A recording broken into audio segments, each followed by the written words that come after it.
Let's talk about something that is long overdue: openly gay footballers. There's over 8.2 billion people in the world, and 3% of the world is estimated to be gay. So that's around 246 million people in the world that are gay. Yet there are currently only 6 male footballers that are openly gay, and none of them play in the top flight leagues.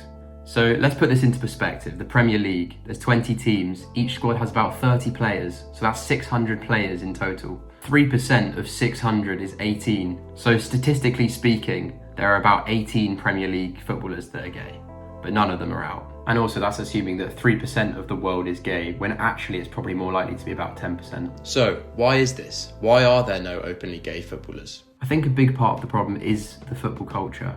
You know, football culture for a long time has been associated with toxic masculinity, this lad culture, hostile environments, you know, in the changing rooms and things like that. So no wonder there's no gay footballers that are out. Well, that's because of homophobia, because of the abuse they will receive if they come out. This is not just in football, this is in general life. People don't want to come out because of the hate they will receive. And it's a genuine reality. You know, in football, it's a reality. You know, it could be from teammates, coaches, fans. Even in the Premier League, being gay is something that is not universally accepted. Take Sam Morsy, for example, captain of Ipswich Town, decided not to wear the rainbow armband during the recent Rainbow Laces campaign due to his religious beliefs. That's clearly sending a message, you know. Clearly not everyone is ready to embrace this inclusivity. Imagine you're a gay footballer and you want to come out, but your captain doesn't even support you. Why would you come out? Mark Gay, an interesting example, as he decided to write "I Heart Jesus" on his rainbow armband. I think the point that he was trying to make was that Jesus taught to love everybody, no matter who they are. Well, this actually shows how religion can be compatible with something like gay rights. However, this was quite ironic because Gabriel Jesus then scored a hat-trick against him the next week. I think another key issue is the fear of coming out and how that can actually affect their careers. You know, players might worry about losing sponsorships, being treated differently by teammates, coaches, and of course there's media scrutiny. You know, if you're the first openly gay footballer in the Premier League, it would make absolute headlines around the world, and it would almost turn you into being a gay rights advocate, and they might not want that. And then there's fan culture, of course. Football fan culture has always created this hostile, toxic environment. But look, I think it is changing. We've seen progress. There's no more racist chants. We've got female linos who are totally respected. So who's to say that, football fans wouldn't also support a gay footballer? I think they would. Now let's just contrast this to women's football. In women's football, it's totally different. At the 2023 Women's World Cup, 96 players openly identified as part of the LGBT community.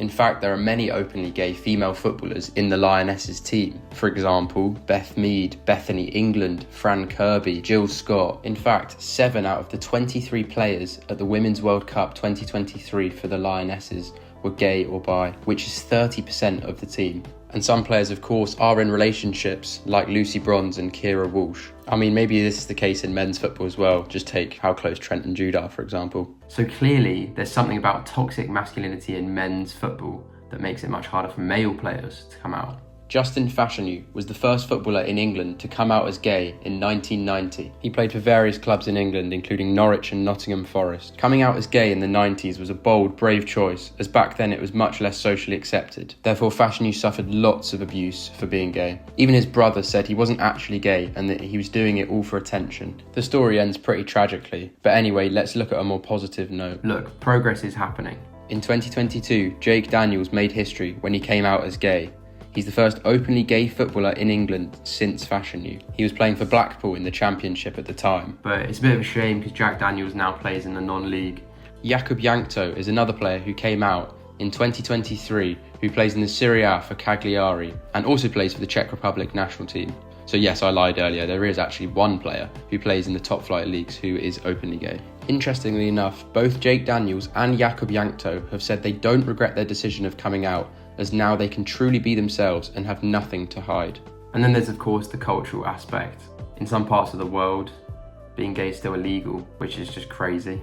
But actually deep that for a sec. You can't be gay. Imagine playing in Saudi Arabia, for example, where it's not just risky, it's literally dangerous. Let's just talk about social media for a sec. I've already spoken about the homophobia and hate they would get for coming out. Social media allows every aspect of a footballer's life to be visible and open to the public to comment on. Coming out would not only lead to relentless online attention, but hate from trolls who sit there writing comments anonymously behind a screen. Take the example after the Euro 2020 final, where Saka, Rashford and Sancho faced vast amounts of racist abuse following missed penalties. This incident highlighted how easily minority groups can become targets for hate, showing the risks gay footballers might fear if they come out. So what's the solution? I think if one brave Premier League footballer comes out, it could inspire many to do the same and breaking down these barriers. But real change will come when players, fans and clubs stand together against homophobia. I think the ultimate solution is to be able to create this environment where players don't feel like they have to come out. It's just part of who they are. They don't need to tell the whole world that they're gay. It's just they are. I think that's the end goal. Campaigns like Rainbow Laces is a great start. You might be thinking, what in the woke nonsense have I just watched? But actually it's a really important issue that needed to be discussed, and hopefully more gay footballers can feel comfortable and safe in coming out. So if there are any gay Premier League footballers watching this, your time is now. Make change. Cheers for watching. Subscribe.